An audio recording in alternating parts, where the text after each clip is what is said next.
درود شریف پڑھتے رہو آپ لوگ کتاب آنے تک۔ جمعہ کے دن درود شریف کی کثرت ہونی چاہیے، روز جتنا پڑھتے ہیں اس سے زیادہ ہونی چاہیے۔ اور جو طلباء حدیث شریف پڑھتے ہیں ان کا روزانہ بہت ہوتا ہے درود شریف، صبح سے شام تک درود شریف ہی پڑھتے رہتے ہیں۔ جمعہ کے دن اسباق نہیں ہوتے تو پھر ایک تخمینہ لگانا چاہیے کہ اسباق میں جتنا درود شریف ہوتا ہے اس سے زیادہ پڑھ لیا کہ نہیں پڑھ لیا، اس کا تخمینہ کر لینا چاہیے۔ بہرحال کوشش یہ کرنا چاہیے کہ عام دنوں میں جتنا درود شریف پڑھتے ہیں جمعہ کے دن اس سے زیادہ ہو جائے، اس کی کوشش کرنا چاہیے سب کو۔ بسم اللہ الرحمن الرحیم، نحمدہ ونصلی ونسلم علی رسولنا الکریم، اما بعد۔ ارشاد فرمایا کہ مولانا رومی فرماتے ہیں، در تگ دریا کوہر با سنگہ است، فخرہا اندر میانے ننگہ است۔ دریا کی گہرائی میں ہزاروں بے قیمت کنکر پتھر ہوتے ہیں، لیکن انہی کنکروں میں کہیں کہیں کروڑوں کروڑوں رین کے موتی چھپے ہوئے ہیں۔ کروڑوں روپے کے موتی انہی پتھروں میں چھپے ہوئے ہیں۔ اگر موتی تلاش کرنا ہے تو انہی کنکروں میں تلاش کرنا پڑے گا۔ اسی طرح بہت سے جعلی پیر اللہ والوں کی وضع اور لباس میں ہیں، ان کو دیکھ کر بدگمانی نہ کرو کہ سب ایسے ہی ہوتے ہیں۔ انہی دنیا دار اور ذلیل و خوار جعلی پیروں میں صاحب نسبت اور متبع سنت اولیاء اللہ بھی چھپے ہوئے ہیں، جو پوری دنیا انسانیت کے لیے باعث عزت و قابل فخر ہیں۔ انہیں تلاش کرو گے تو پا جاؤ گے۔ اور اس کی علامت کیا ہے کہ کون مخلص پیر مخلص ہے اور سچا اور کون نہیں ہے؟ تو مولانا فرماتے ہیں کہ مچھلی کی علامت یہ ہے کہ ہر وقت پانی میں رہتی ہے۔ مچھلی سے یہ نہیں ہو سکتا کہ کسی وقت پانی میں رہے اور کسی وقت پانی کو چھوڑ کر بھاگ جائے۔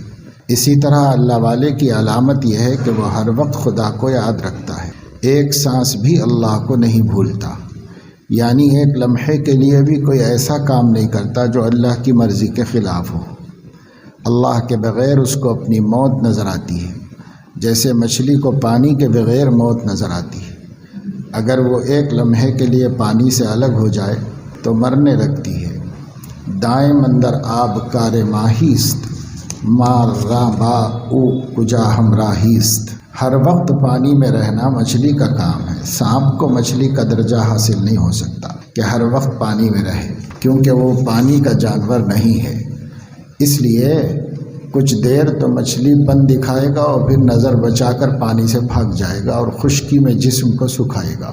ایسے ہی جعلی پیر کچھ دیر اللہ والوں کی نقل کرتے ہیں، کچھ حق کر لے گا، کچھ آنسو بہا لے گا، لیکن موقع ملتے ہی اللہ سے بھاگ جائے گا اور گناہوں میں مبتلا ہو جائے گا، کیونکہ یہ اصلی نہیں ہے، یہ سانپ ہے، مچھلی نہیں ہے۔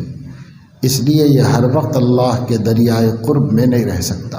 پھر آپ دیکھیں گے کہ یہ نامحرم عورتوں سے پاؤں دبوا رہا ہے، رشوت اور سود کی حرام بریانی اڑا رہا ہے، مختلف چکروں اور مکاریوں سے لوگوں سے پیسے بٹور رہا ہے، اور نادان اور بے وقوف قسم کے لوگ ایسوں کے چکر میں آ جاتے ہیں۔ ورنہ جو نبی صلی اللہ تعالی علیہ وسلم کے طریقے کے خلاف چلے وہ کہیں ولی اللہ ہو سکتا ہے؟ ہمارے ملک میں ایسے جعلی خانقاہیں ہیں جن میں سالانہ عرس ہوتا ہے، قوالیاں ہوتی ہیں، تالیاں بجتی ہیں، گانا باجا ہوتا ہے، طوائفوں کا ناچ ہوتا ہے۔ پیر صاحب سال بھر نماز تک نہیں پڑھتے ہیں، داڑھی منڈاتے ہیں، لیکن عرس کے زمانے میں مریدوں سے پیسہ اینٹھنے کے لیے تھوڑی تھوڑی رکھ لیتے ہیں۔ نماز پڑھنے لگتے ہیں، جبہ اور آبا، قبا، ٹوپی، کرتا، لیکن جیسے ہی عرس کا زمانہ ختم ہوا خوب قوالی ہو گئی، مریدوں سے سال بھر کا خرچہ لے لیا تو اس کے بعد نماز بھی نہیں پڑھتے، کیونکہ یہ نماز روزہ محض روپیہ وصول کرنے کے لیے تھا۔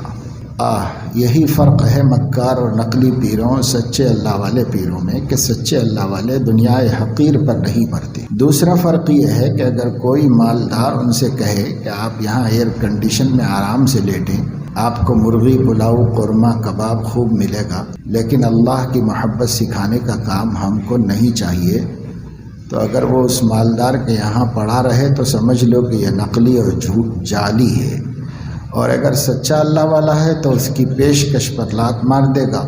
وہ اس پر قادر نہیں ہو سکتا کہ اللہ کی محبت کو نشر کرنا چھوڑ دے۔ اور اس کی کیا عمدہ مثال حکیم الامت تھانوی رحمہ اللہ نے دی ہے کہ ایک لڑکی نے اپنی ساس سے کہا کہ جب میرے بچہ پیدا ہو تو مجھے جگا دیجیے، جب مجھے بچہ پیدا ہو تو مجھے جگا دیجیے۔ تو ساس نے کہا کہ بیٹی جب تیرے بچہ پیدا ہوگا تو تجھے جگانا نہیں پڑے گا، تیرے اتنے زور سے درد اٹھے گا کہ محلے والوں کو جگا دے گی۔ حکیم الامت فرماتے ہیں کہ اگر کوئی اس لڑکی کو سمجھائے کہ چلا مت تو وہ کیا خاموش رہ سکتی ہے؟ بس جس کے دل میں اللہ اپنی محبت کا درد پیدا کرتا ہے تو وہ خاموش نہیں رہ سکتا، وہ تو آواز لگائے گا اور درد محبت کے نشر پر مجبور ہوگا۔ مولانا جلال الدین رومی رحمۃ اللہ علیہ فرماتے ہیں من بہر جمیت نالاں شدم جفت خوش حالاں و بد حالاں شدم۔ مجھے جہاں بھی انسانوں کی کوئی جماعت نظر آتی ہے وہاں جا کر اللہ کی محبت پہ رونے لگتا ہوں۔ اگر نیک بندے ہیں تو وہاں بھی روتا ہوں، اور اگر گناہ گار ہیں تو وہاں بھی روتا ہوں۔ میرا درد دل ہر جماعت میں اپنا کام کرتا ہے، چاہے اچھے لوگ ہوں چاہے برے۔ میں ہر جگہ اپنی آہ اور اشک بار آنکھوں سے اللہ کی محبت کی دعوت دیتا ہوں تاکہ جو نیک ہیں وہ میرے رونے سے اور نیک ہو جائیں اور نیک ہو جائیں، اور ان کی نسبت مع اللہ اور زیادہ قوی ہو جائے، اور جو گناہ گار ہیں وہ گناہوں سے توبہ کر لیں اور اللہ کی محبت کا درد ان کے دل میں داخل ہو جائے۔ فرمایا کہ سلوک کا حاصل بتا رہا ہوں کیونکہ یہ مجمع سارا مریدین و سالکین کا ہے کہ اگر غیر اللہ کو نکالنے میں کوئی کوتاہی اور غفلت کی اور چوری چھپے کوئی حرام لذت حاصل کرنے کی کوشش کی تو باز شاہی کے روپ میں تم نے چمکاڈروں والا کام کیا، سالک کے بھیس میں تم نے فاسقوں والا کام کیا، اور تم نے اللہ والوں کو بدنام کیا۔ مولانا فرماتے ہیں گر خفاش رفت در کور و کبوت باز سلطان دیدارا بارے چبود۔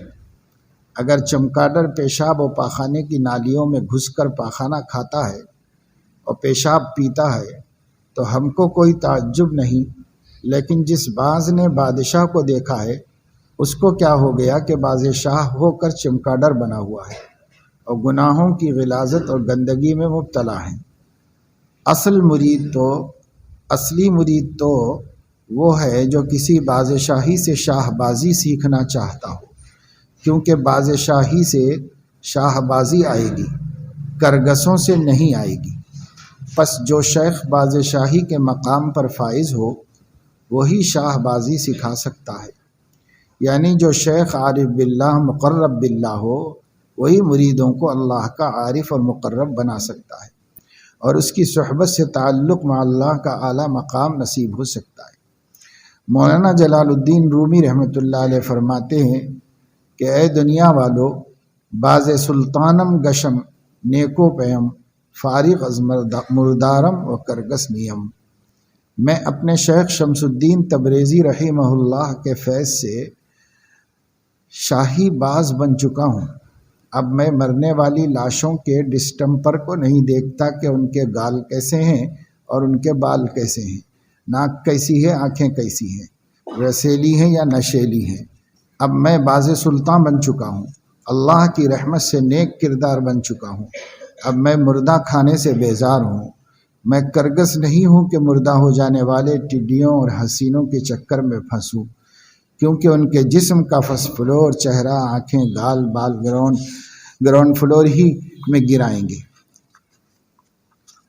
اللہ تعالیٰ نہیں چاہتے کہ میرے غلاموں کی آبرو کو نقصان پہنچے، اس لیے فس فلور ہی کو دیکھنا حرام فرما دیا تاکہ گراؤنڈ فلور میں میرا کوئی بندہ نظر ہی نہ آئے۔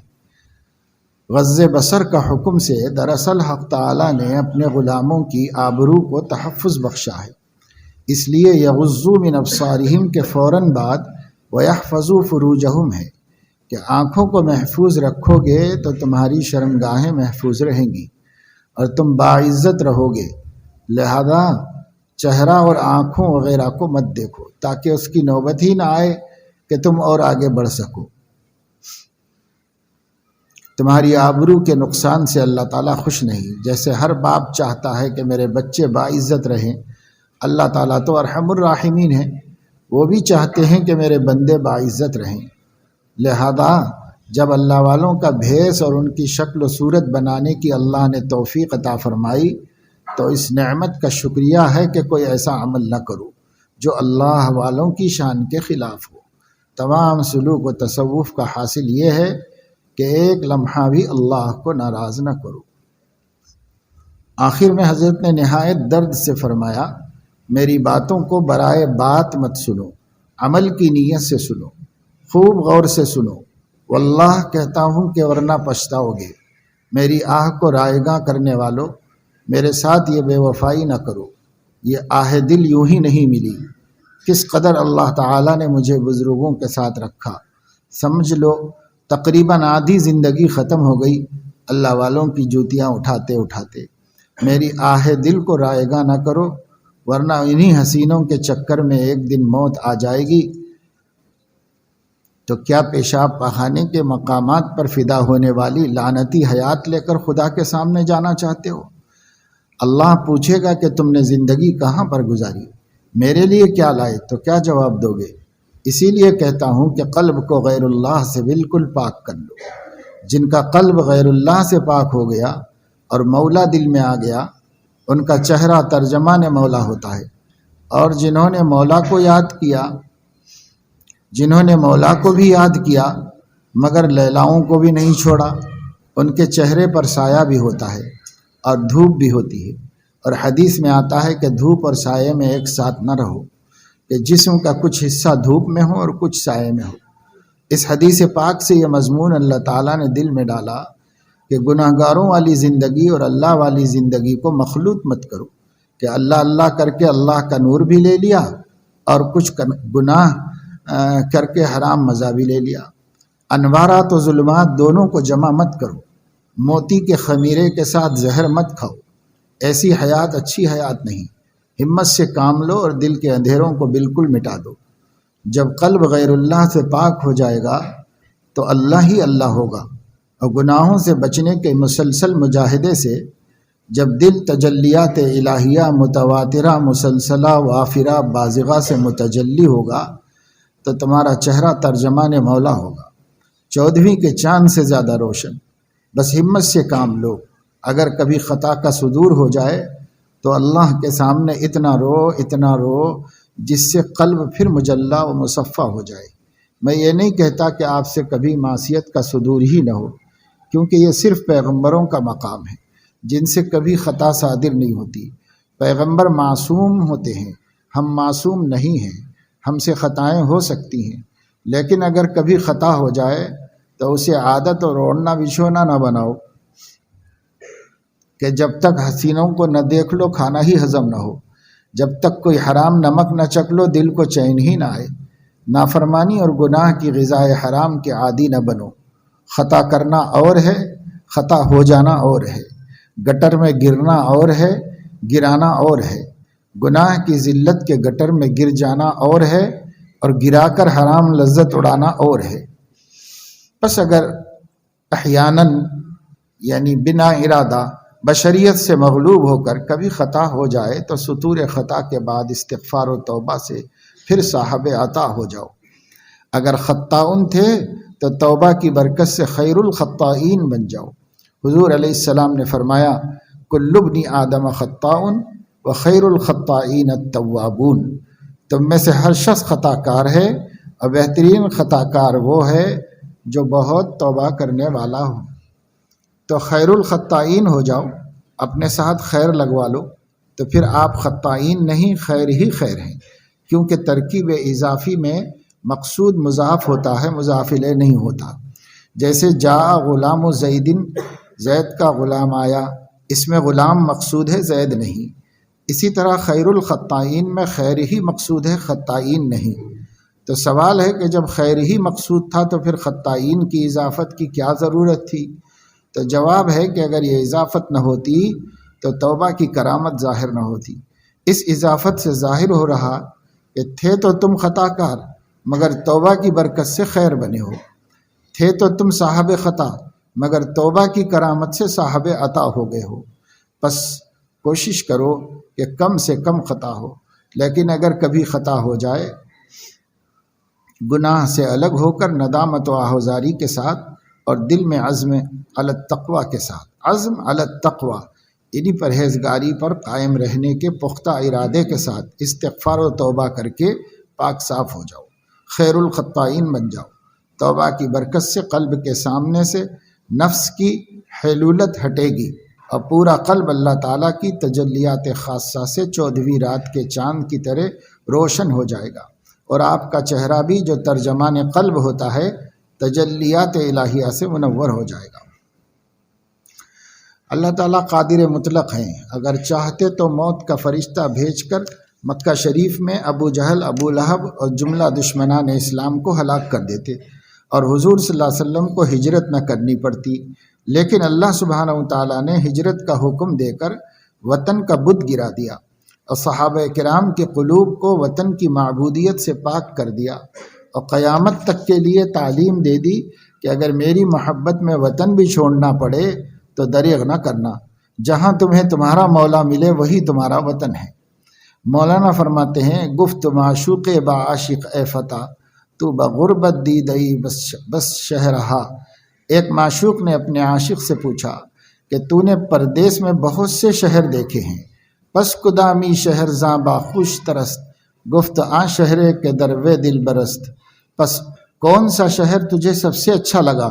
کہا کہ وہ شہر سب سے اچھا ہے جہاں میرا محبوب رہتا ہے، جو شہر میرے محبوب کو پیارا لگتا ہے وہی مجھے بھی پیارا ہے۔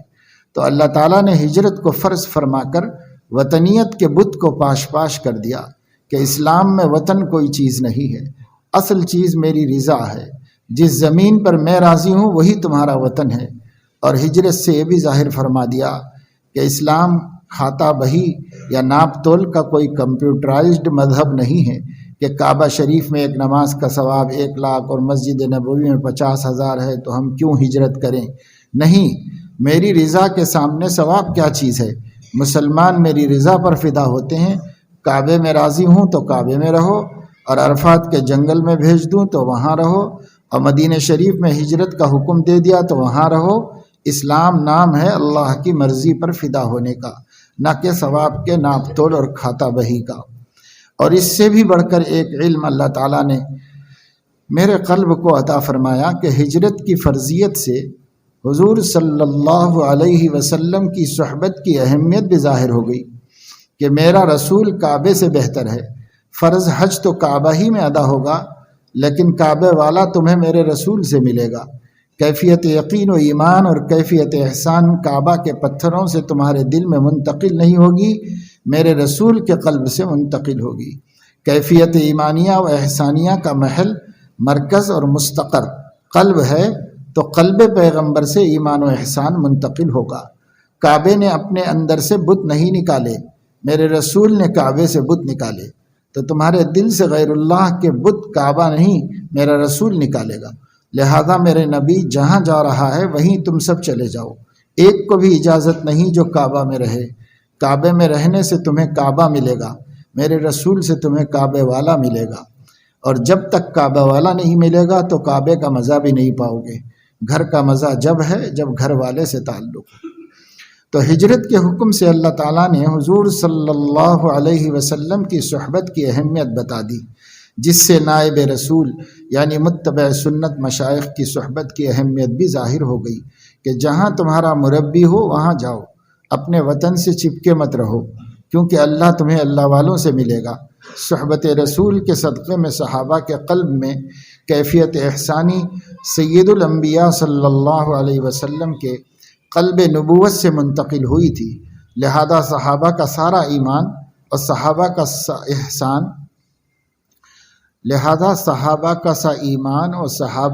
احسان اب قیامت تک کسی کا نہیں ہو سکتا، کیونکہ پیغمبر کے قلب نبوت سے امتی کے قلب میں جو احسانی کیفیت منتقل ہوئی وہ احسان کا اعلیٰ ترین مقام ہے جو اب کسی کو نصیب نہیں ہو سکتا۔ لیکن کیفیت احسانیہ کلی مشکک ہے جس کے درجات متفاوت ہوتے ہیں، لہذا پیغمبر کے بعد امتی سے امتی کے قلب میں کیفیت احسانیہ منتقل ہوتی ہے۔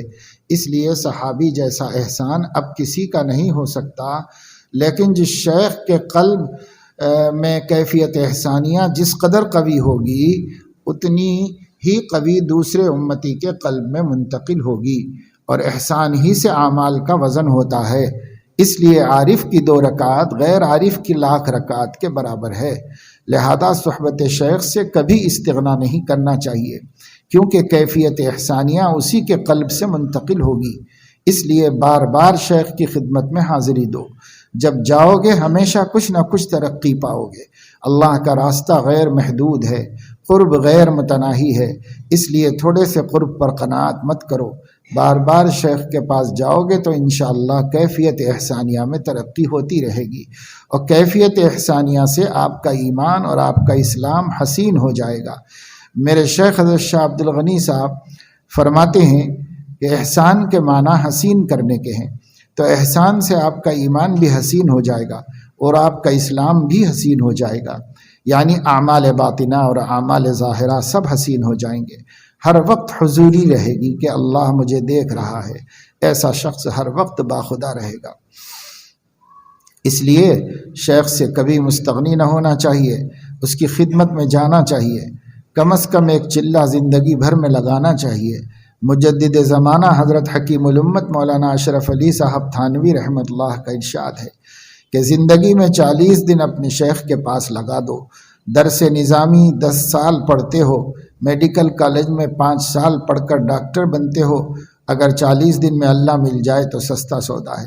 اس کا یہ اثر ہوتا ہے کہ دین کا ذہن بنتا ہے، نسبت منتقل ہو جاتی ہے، پھر ساری زندگی خط و کتابت کرتے رہو، گاہے گاہے ملتے رہو، مگر ایک دفعہ وقت لگاؤ۔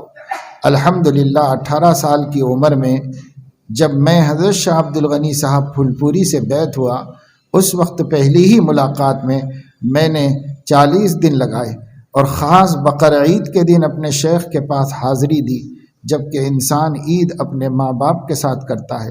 میں نے والدہ صاحبہ سے یہ کہہ کر اجازت لی تھی کہ آپ کے ساتھ تو ہمیشہ عید کی ہے، ایک عید اپنے شیخ کی خدمت میں گزارنا چاہتا ہوں، کیا کہوں، اس چلے کا نور آج تک محسوس کرتا ہوں۔ اور ہجرت کا ایک تکوینی راز ایک بار مکہ مکرمہ میں اللہ تعالیٰ نے میری زبان سے کہلا دیا، جس کو سن کر مولانا شمیم صاحب رحمۃ اللہ علیہ محتمم مدرسہ سہولتیہ مکہ مکرمہ نے بڑی قدر فرمائی اور فرمایا کہ جلدی سے کاغذ قلم لاؤ اور اس مضمون کو نوٹ کرو۔ میں نے نہ کبھی یہ مضمون اپنے کسی بزرگ سے سنا، نہ کسی کتاب میں دیکھا۔ میں نے عرض کیا تھا کہ اللہ تعالیٰ اگر چاہتے تو ایک فرشتہ بھیج کر ابو جہل، ابو لہب اور تمام دشمنوں کو ہلاک کرا دیتے، اور حضور علیہ الصلاۃ والسلام اور دیگر صحابہ ہجرت نہ کرتے، لیکن اللہ تعالیٰ نے تکویناً اپنے نبی صلی اللہ علیہ وسلم سے ہجرت کرائی تاکہ روضہ مبارک مدینہ منورہ میں بنے۔ اگر روضہ مبارک مکہ مکرمہ میں ہوتا تو عاشقوں کے دل کے 2 ٹکڑے ہو جاتے۔ جب طواف کرتے تو دل چاہتا کہ روضہ پاک پر صلاۃ و سلام پڑھیں، اور جب روضہ پاک سلام پڑھتے تو دل چاہتا کہ کاش کعبۃ اللہ میں طواف کرتے۔ اس طرح اپنے نبی کا روضہ مدینہ مبارک میں بنوا کر عاشقوں کے دلوں کو ٹکڑے ہونے سے بچا لیا، تاکہ میرے عاشق جب مکے میں رہیں تو بیت اللہ پر فدا رہیں، اور جب مدینے میں جائیں تو روضہ رسول اللہ پر فدا رہیں۔ ارشاد فرمایا روزانہ 7 مرتبہ صبح شام لا حول ولا قوت الا باللہ پڑھ لیا کرو، تو اس کے پڑھنے والے کا تذکرہ اللہ تعالیٰ فرشتوں میں کرتے ہیں۔ عند الملائکۃ المقربین وعند ارواح الانبیاء والمرسلین، اللہ تعالیٰ پیغمبروں کی روحوں کو بھی حاضر کر کے فرماتے ہیں کہ یہ بندہ جو زمین پر لا حول ولا قوت الا باللہ پڑھ رہا ہے، اسلم عبدی واستسلم، یعنی عبدی انقاد وترک العناد، میرا بندہ فرما بردار ہو گیا اور سرکشی چھوڑ دی۔ واستسلم ای فوض عبدی امور الکائنات الی اللہ تعالی عز وجل باسرہا، یعنی اس بندے نے اپنی دنیا اور آخرت میرے سپرد کر دی۔